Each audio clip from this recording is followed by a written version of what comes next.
Une des grandes nouveautés à Next.js, ce sont les Server Actions ou les actions serveurs. Ce sont des fonctions tout simplement qui s'exécutent au niveau du serveur. Alors, ils peuvent être utilisés dans des composants clients, tout comme dans des composants serveurs. Alors, ça nous permet de gérer les soumissions des formulaires, mais aussi de gérer les différentes mutations des données dans une application Next.js.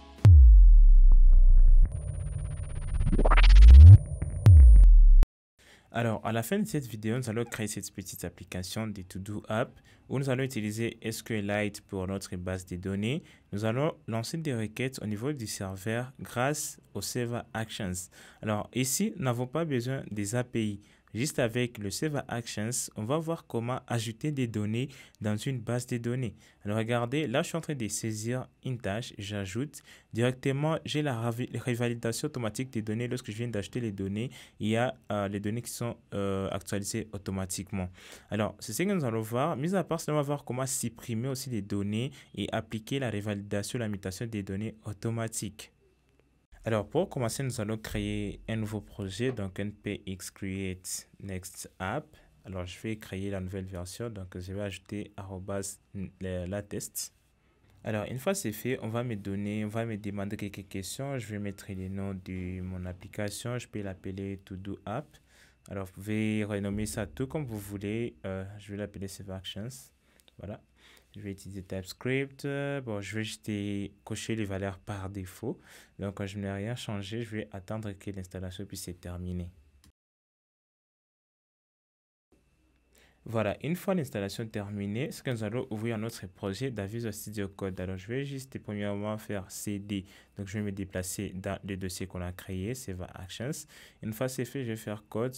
Alors, je vais ouvrir VS Code dans le dossier ou dans mon dossier. Voilà. OK, directement, j'ai Visual Studio Code qui est là. Donc, je vais un peu dézoomer. Nous avons notre projet Next.js qui est déjà créé. Et ce que nous allons faire, c'est quoi? Nous allons lancer notre application. Donc, je vais le terminal. Je vais faire npm run dev. Alors, j'espère bien que vous savez cette commande. Alors, voilà, je vais taper... OK, alors vous devez patienter un peu, tout dépend aussi de votre machine. Alors, une fois c'est lancé, vous devez exécuter votre application et voir ce que vous avez initialement dans votre navigateur. Alors, une fois lancé, nous allons venir ici, nous allons devoir alors modifier nos codes. Donc, je vais venir ici sur page.tsx, je vais devoir supprimer tout ce qu'il y a là-bas, donc tout ce qui se trouve dans main. Je dois supprimer parce qu'on va recommencer. Alors voilà, je vais faire quoi? Je vais supprimer main. Là, je vais alors devoir commencer mon propre main. Donc, je vais commencer mes propres codes. Et là, je vais appliquer la classe. Voilà, main. Et puis, je dois définir la classe. Alors, je vais centrer les éléments. J'espère bien que vous savez comment est-ce qu'on va les faire. Alors, en utilisant Tailwind CSS, premièrement, je vais définir la couleur de fond. Donc, je veux que ça soit un peu grise. Mais aussi, je vais essayer un peu d'ajouter un petit texte. Mais avant tout, je vais centrer les textes. Donc, je vais ajouter Flex, Justify Content Center. Et puis, Align Item Center. Ça, c'est pour centrer les contenus de mon main. Alors, je vais aussi définir la hauteur à screen. Donc, c'est ça la valeur des 100 VH en CSS. Et alors, dans ce div, c'est là que je vais mettre alors mon formulaire et tout le contenu. Alors, je vais ajouter un titre que je vais appeler, mettez tout ce que vous voulez. Je peux mettre To-Do App par exemple. Alors, To-Do App avec Server Actions, voilà. OK, là, c'est juste notre titre. Je vais essayer un peu de mettre en forme notre titre. Donc, je vais faire les textes qui s'assoient à large. Mais aussi, je vais que ça soit bold, donc en gras, en quelque sorte. Alors, je peux ajouter les formulaires directement. Alors, pour les formulaires, j'ai besoin simplement du nom de la tâche, mais aussi d'un bouton. Donc, je vais venir, je vais essayer un peu de mettre ça en forme, display flex, voilà. Je n'ai pas besoin de flex pour le moment.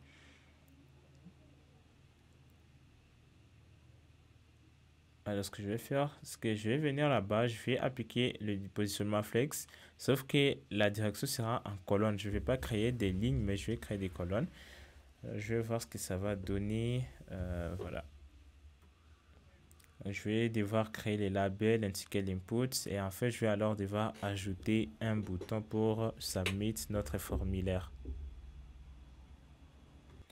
Voilà, une fois c'est fait, je vais devoir enregistrer les différentes modifications. On va voir. OK, nous avons ce qu'il y a là. Là, je vais devoir d'abord supprimer la mise en forme par défaut qui se trouve dans global.css. Donc, je vais devoir supprimer tout ce qu'il y a là-bas. OK, je vais supprimer enregistrer. Et aussi, regardez, donc la mise en forme par défaut vient de disparaître. Et aussi, le conteneur, là, je dois mettre la couleur des fonds blanches. Donc, je vais venir ici dans div. Je vais mettre en forme ici div. Alors, je vais faire classe. BG, ça sera white. Donc, j'ai défini d'abord les widths. Et puis, BG, ça doit être en white. Et les padding. Et après, je peux ajouter aussi les shadows, les box shadows. Et aussi, je vais ajouter les rounded, donc le border radius. Et par défaut, je vais juste mettre la hauteur par défaut, ça peut être des min H80. Donc, je vais enregistrer, je vais vous montrer ce que ça va donner. Alors, c'est encore petit, je vais ajouter sur les width. Je peux mettre par exemple 96, voilà. Alors, je vais devoir enregistrer. Ok, ça peut rester comme ça pour le moment. Alors, je vais devoir centrer aussi les textes. Donc, pour les H, je vais faire texte center. Ok, je vais enregistrer. Et là, notre formulaire, nous avons ce qu'il y a là-bas. Ce que je peux faire, je peux améliorer ces formulaires. Donc, je peux supprimer les labels et juste laisser les boutons ainsi que l'input. Alors, je vais faire, voilà, gap 4. Oh. Voilà, les boutons, je dois appliquer aussi sur ça doit être dans les mêmes parents. Donc, je vais supprimer ces divs là-bas. Et je vais appliquer cette mise en forme et sur forme. Je vais flex, gap 3. Voilà, je vais devoir enregistrer. Et une fois que j'enregistre, regardez, nous avons ce qu'il y a là-bas. On a déjà une petite chose. Je peux mettre la margin top de 3. Et aussi, je vais faire item center. Je vais centrer les éléments. Et aussi, il y a une chose que je vais voir, je dois modifier. Il y a les margin top qui est sur un bouton, je vais voir. Je dois supprimer aussi les margin top pour ne pas créer des confusions de design. Alors, je vais enregistrer et là, nous serons en train de terminer notre formulaire qui est là. Alors, je vais créer un autre composant. Alors, ces composants-là, c'est les composants qui vont rendre la liste de toutes les tâches. Alors, ce que je vais venir aussi, je vais l'appeler to-do list. Donc, c'est la liste des tâches à faire. Alors là, je vais créer un nouveau composant et dans ce composant, je peux juste mettre une liste. Donc, c'est un div qui va rendre des données comme des flex et ça va rendre des cartes plutôt, donc des différentes données pour les différentes tâches.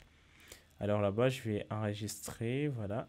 Je vais créer, donc je vais ajouter un div et c'est dans ce div où je vais ajouter différents éléments que je vais rendre. Je vais faire div et là je vais mettre un input. Alors ça sera, je peux mettre un radio. Donc type ça va être radio. Voilà, une fois ce radio, je peux valider et là j'aurai besoin du label. Ok, voilà ce que nous avons pour le moment. Alors je vais voir ce que je peux ajouter ici. Donc je mets flex et puis ça va être direction des colonnes. Donc je veux que ça puisse se superposer entre eux. Dessus je vais mettre les gaps, la distance entre les éléments de 3. Voilà. Alors, je vais dupliquer les contenus là. Je vais d'abord appeler ces composants dans notre page. Donc, je vais appeler to-do list.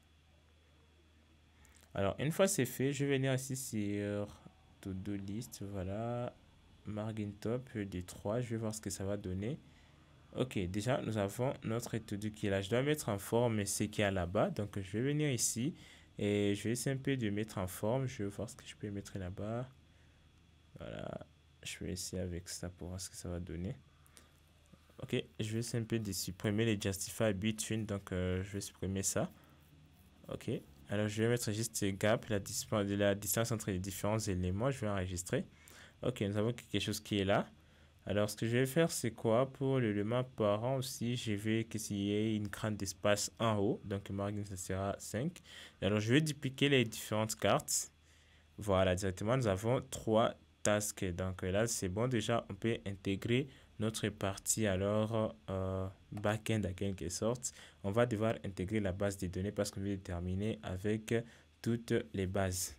Alors, pour commencer, je vais laisser les liens dans la description pour commencer avec Prisma. Alors, ce que je vais faire, c'est quoi? Je vais d'abord devoir installer Prisma. Donc, je vais copier ces codes-là. Je vais ouvrir les terminales. Voilà, je vais devoir chercher terminal. Ça doit être là en bas. OK. Alors, une fois, je vais cliquer sur Nouveau terminal. Et là, sur Nouveau terminal, je dois alors coller ce que j'ai copié. Une fois l'installation terminée, nous devons alors commencer par initialisation de Prisma. Alors, je vais copier les codes qu'il y a là-bas, donc pour l'initialisation. Et là, nous allons initialiser avec SQLite, c'est la base de données que nous allons utiliser par défaut. Et Prisma va se charger de créer ça pour nous. Donc, je vais juste taper cette commande. Et voilà, donc je vais attendre. OK, directement, Prisma est initialisé dans notre projet. Alors regardez, une fois que vous venez, je vais fermer, voilà, regardez déjà nous avons le dossier Prisma qui est là et on a schema.prisma qui est là. C'est là nous allons définir nos modèles mais aussi la connexion des bases de données.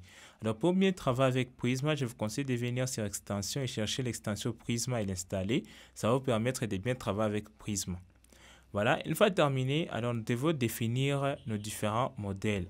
Alors là, c'est pour la connexion de notre base de données. Alors pour nos modèles, pour nous, alors regardez l'exemple des modèles que nous allons créer. Alors les modèles, ça va nous permettre de donner, disons, le schéma, c'est comme créer nos tables.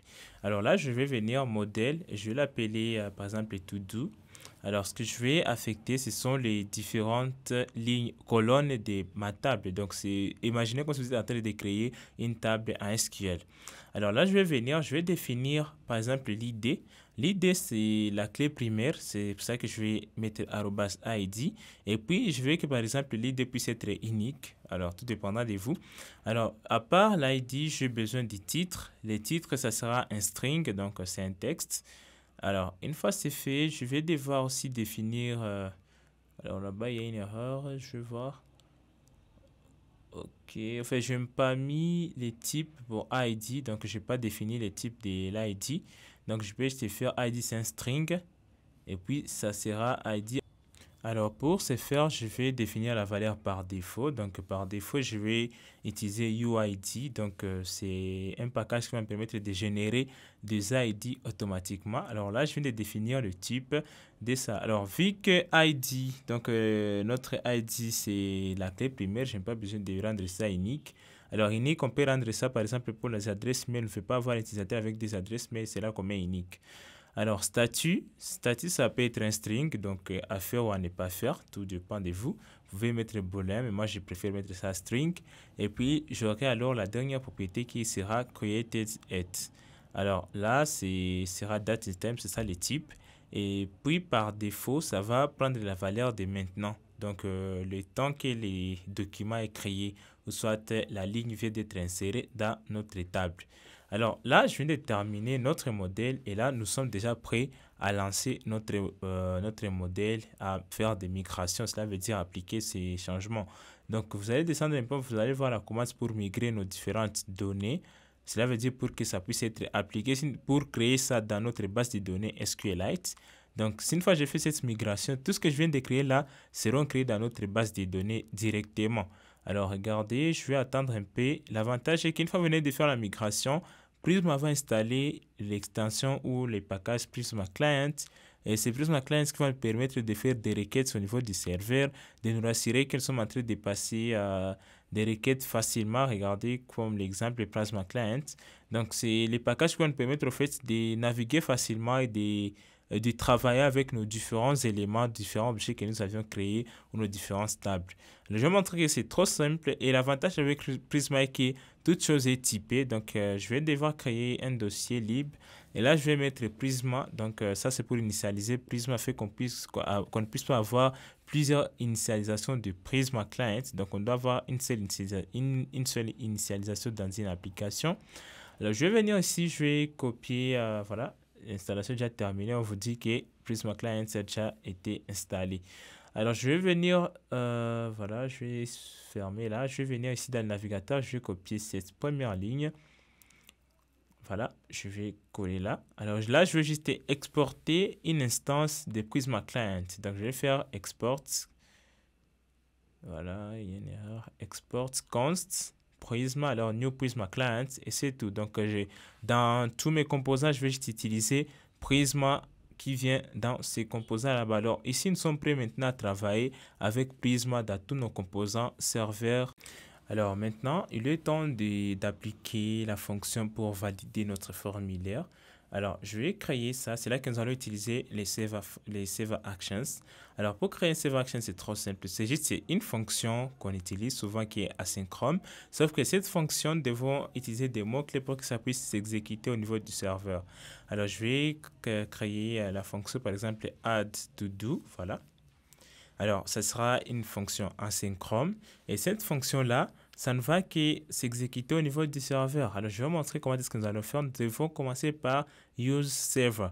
Alors, nous sommes dans un composant serveur, bien sûr, mais c'est toujours mieux de spécifier ça. Donc, je vais mettre use server et puis console.log as to do. Alors, ce code-là ne sera exécuté que dans le serveur, côté serveur. Alors, je vais venir ici. Alors, pour que je puisse appliquer, ça ne va pas faire des on submit, mais je vais mettre action.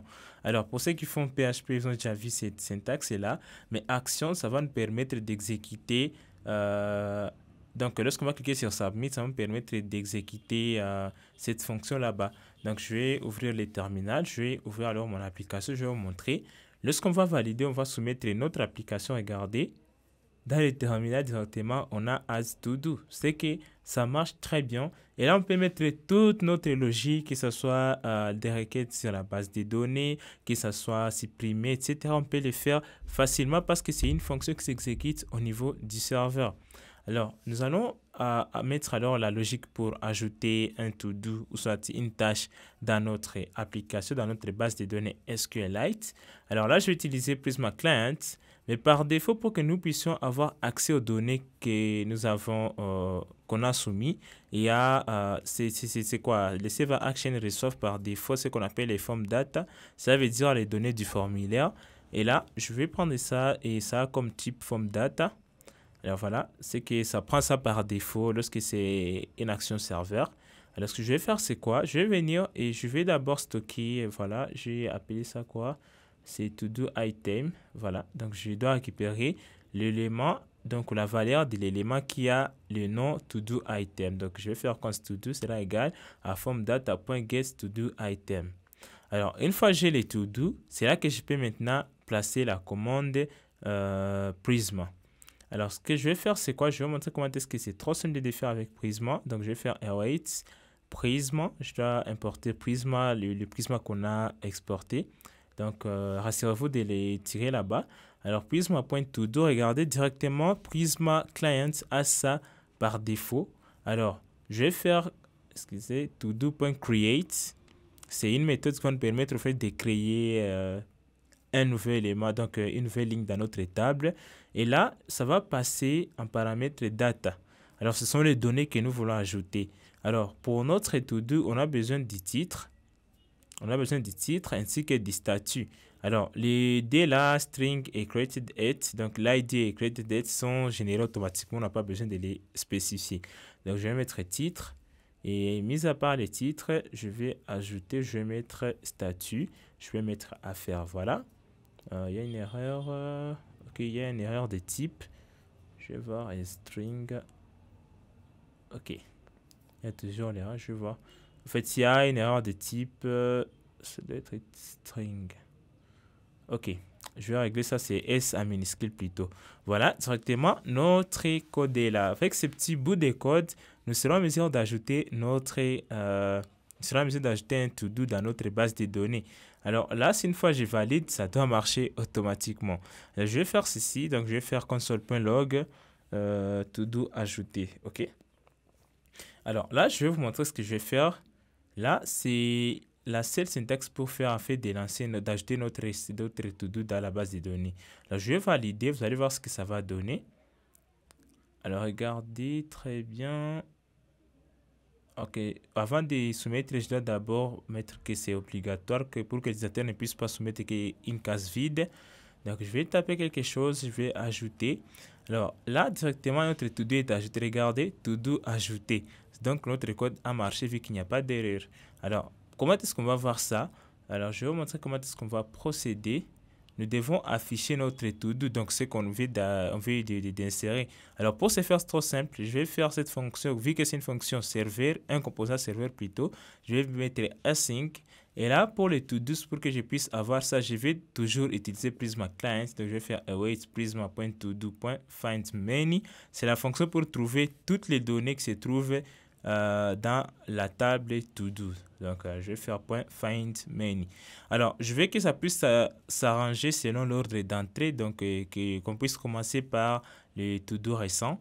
Des tâches récentes, bien sûr. Alors, je vais mettre entre parenthèses ordered. Alors, je pouvais mettre des conditions where, mais moi, je vais utiliser ordered by, donc ordonné par. Je vais mettre created date et l'ordre sera descendant. Donc, directement là, Prisma va nous amener les données selon la création.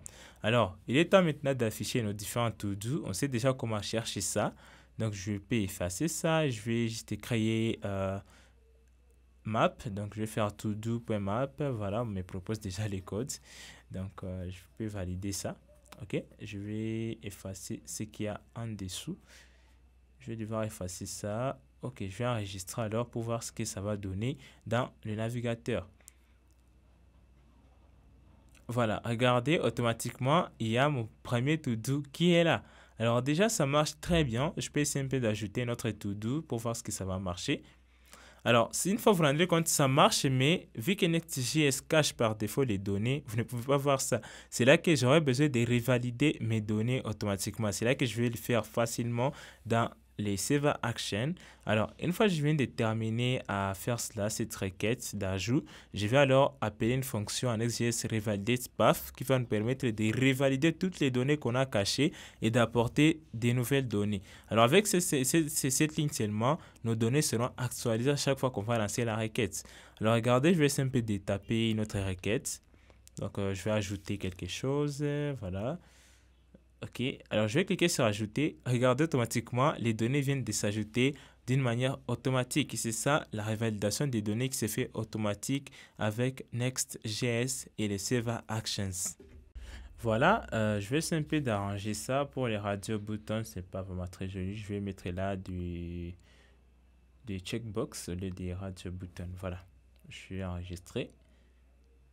Ok, nous avons des checkbox qui sont là. Déjà, c'est bon, on peut continuer avec notre deuxième partie. Alors, il est temps de découvrir maintenant comment est-ce qu'on peut reset notre formulaire. Alors, si vous voulez, vous pouvez ajouter un petit bouton. Regardez, il y a des textes qui restent là, ce n'est pas du tout joli, ce n'est pas une bonne expérience. Alors, ce que nous allons faire, c'est quoi? Nous allons premièrement restructurer nos données. Alors, je vais créer un nouveau dossier où je vais mettre toutes mes actions, donc mes Server Actions, parce que ce n'est pas du tout joli aussi de les mettre dans un seul fichier. Alors, si vous voulez, vous pouvez les faire, c'est bon, mais si une fois vous voulez bien organiser vos codes, c'est toujours mieux de séparer les choses. Alors, je vais créer un fichier. Dans ce fichier, je vais devoir coller, donc je vais enlever cette fonction là-bas. Donc, les as to do, je vais les mettre dans le fichier qui est là. Sauf que ici, pour que ça puisse marcher au niveau serveur, je dois commencer les fichiers avec use server. Alors, je peux effacer cette ligne-là parce que déjà, par défaut, cette ligne vient de use server. Donc, ce fichier sera exécuté aux côtés du serveur. Je vais importer quelques librairies que j'ai utilisées. Voilà. Alors, une fois c'est fait, je vais maintenant exporter cette fonction. OK. Et là, c'est bon déjà. Je peux venir ici sur page. Voilà. Je vais essayer un peu de voir. Voilà, en fait, c'est ça la petite logique qui est là. Si une fois vous voulez, vous pouvez retourner des données. Si une fois vous ne voulez pas, vous pouvez laisser. Donc, moi, je ne vais rien retourner. Donc, je laisse comme ça. Alors, je vais venir ici sur page.tsx. Je vais devoir effacer. Voilà, je vais voir qu'est-ce que je peux effacer. Je vais effacer ces différentes lignes-là parce qu'on ne les a même pas utilisées. Donc, ce n'est pas vraiment trop nécessaire pour le moment. Alors là, je peux transformer ces composants en composants clients. Voilà. Parce que les save actions peuvent s'exécuter aussi au niveau du client. Alors, pour éviter que notre page soit au niveau tout entière client, je vais juste décomposer cette page. Et je vais juste extraire la partie formulaire que je vais mettre là-bas. Donc, je vais venir et copier tous les formulaires. Je vais la lever là-bas. Et alors, je vais mettre ici dans form to do. C'est la fonction où les composants qui sera client. Alors, je vais venir, voilà, je vais importer ça as to do. Une fois c'est fait, cette fonction doit être une fonction client. Donc, un composant client, excusez. Donc, je vais faire use client. Et là, sur page, je vais alors faire appel à form to do. Alors là, notre page reste côté serveur, mais notre formulaire est côté client. Là, c'est une bonne façon d'organiser votre code. Comme ça, là, ce n'est pas toute la page qui est au niveau du serveur. Alors, je vais tester. On va voir si une fois ça marche. Voilà, je vais tester. Ok, tout marche à merveille. C'est que nos codes fonctionnent très bien. Alors, ce que nous allons faire, c'est quoi? Nous allons voir comment est-ce qu'on va parvenir à reset notre formulaire lorsqu'on ajoute un to-do. Alors, c'est là que je vais créer une référence pour sur notre formulaire. Je vais faire formRef. Et formRef va recevoir alors useRef. Donc, c'est un hooks des React qui va nous permettre de créer une référence à un élément. Alors, je vais venir là, ref égale à formRef. Donc, je vais définir la référence égale à formRef. Alors, une fois c'est fait, lors de la validation du formulaire, je vais alors réinitialiser mon formulaire. Ce que je peux faire, c'est quoi? Alors ça, vous devez savoir que c'est une fonction, c'est comme un endpoint, donc une API. Alors, ce que je peux faire, c'est quoi? Je peux passer les données, donc les data, ce sont les formes data.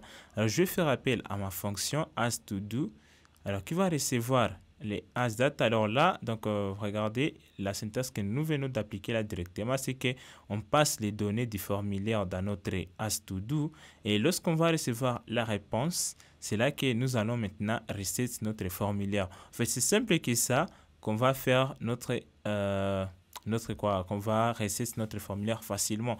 Donc prenez ça comme un endpoint. Alors je vais vous montrer ce qu'on va faire. Je vais simplement ajouter une tâche. Alors, je vais faire quelque chose, par exemple, je vais taper quoi? Ok, je vais cliquer sur ajouter. Regardez directement, le formulaire vient d'être reset, donc réinitialisé automatiquement. Alors, c'est comme ça que vous devez gérer l'état de votre formulaire pour réinitialiser ça. Donc, vous pouvez juste créer une référence et à chaque fois que la fonction renvoie un résultat, on va voir comment le faire. Alors, nous allons découvrir comment gérer les loading states. Donc, par exemple, là où le bouton est en train de loader, on veut désactiver ça. Je vais créer un nouveau composant que je vais appeler bouton submit. Et dans ce composant, je vais juste copier ce bouton là-bas. Alors, là, je vais venir, je vais coller ça. Alors, vous savez, gérer l'état d'un bouton ou d'un formulaire lorsqu'il est en soumission avec les Save Actions, ce n'est pas du tout facile parce que là, il n'y a pas de use states, il n'y a rien du tout. On doit gérer ça de notre façon. Alors, pour les boutons ici, ce qu'on va faire, c'est quoi? Nous allons importer un hook React important qui est useFormStatus. Alors ça, c'est un hook qui va nous permettre d'avoir l'état de notre formulaire. Alors vous devez noter bien que c'est hook qui s'est utilisé dans un composant enfant. Cela veut dire que si vous mettez ça dans un composant parent, ça ne va pas marcher. Donc dans le même composant que le formulaire, ça veut dire dans le même fichier que le formulaire, ça ne va pas marcher. Alors, regardez ce que ça va. Moi, ce qui m'intéresse, c'est l'état padding. Alors, je vais venir ici et je vais mettre disable.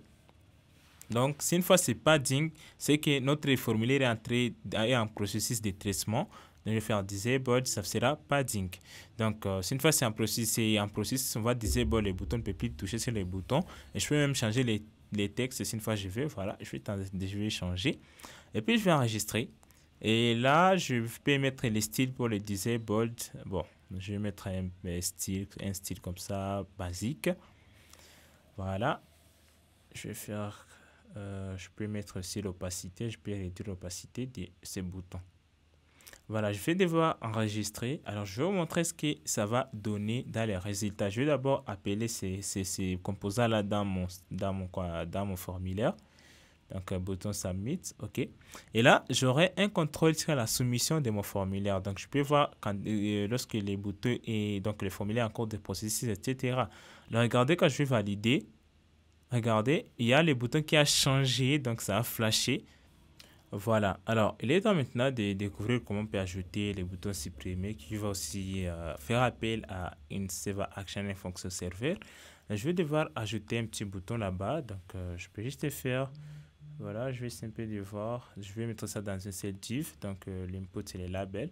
Et puis je vais devoir aussi définir un bouton juste là à la fin. Donc je vais créer un bouton supprimer, ok. Alors, je vais enregistrer, voir ce que ça va donner dans les navigateurs. Oh, ça prend un peu de temps pour charger. Ok, nous avons notre bouton qui est là. Alors, je vais faire flex et justify contents between. Donc, je vais qu'il y ait l'espace entre les deux. Donc, je peux venir ici ajouter classe. Donc, je vais copier tout ce qu'il y a là, sauf que je vais aussi ajouter là-bas justify content between. Je dois ajouter ça pour ajouter une marge entre les deux, donc l'espace entre les deux éléments. Alors, regardez ce que ça va donner. Ok, directement, là, c'est super. Maintenant que nous avons notre bouton, je vais changer d'abord la couleur rouge. Là, ça pique beaucoup. Je vais faire, par exemple, les 400. Voilà, et là, je peux commencer à faire les actions.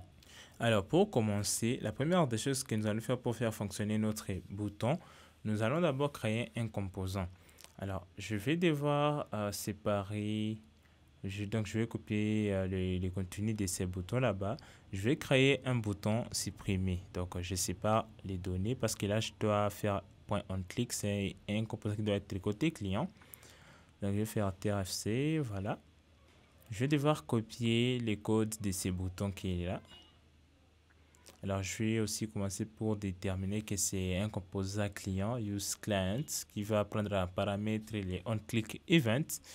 Alors voilà, je dois passer ici l'ID de quoi? L'ID de ces to-do parce que je veux l'ID pour les supprimer, pour supprimer une tâche. Alors, une fois c'est fait, ce que je vais faire, c'est quoi? Je vais devoir alors ajouter la fonction qui va me permettre de supprimer alors une tâche. Alors, je vais faire export const delete to do. Alors, ça va prendre un paramètre l'ID et là, directement, je vais exécuter la fonction toujours sur todo.delete where id égale l'ID que je vais passer et puis je vais revalider le schéma. C'est ça le simple code que nous devons taper. Et là, je vais devoir appeler notre bouton et passer un paramètre notre ID. Voilà, directement là, nous venons de terminer. Alors, nous devons alors faire appel à cette fonction là-bas. Donc, onClick. Je vais venir, je vais ajouter l'élément onClick. Alors, ça, c'est pour vous montrer comment est-ce qu'on peut ajouter au fait un Save Actions dans un composant client. Alors, regardez, je vais faire delete to do et je vais passer directement l'ID en paramètre. Alors là, nous venons de terminer avec notre bouton delete. Je vais devoir enregistrer et je vais vous montrer dans le navigateur. Je vais supprimer. Ok, regardez directement, ça sort de la base de données.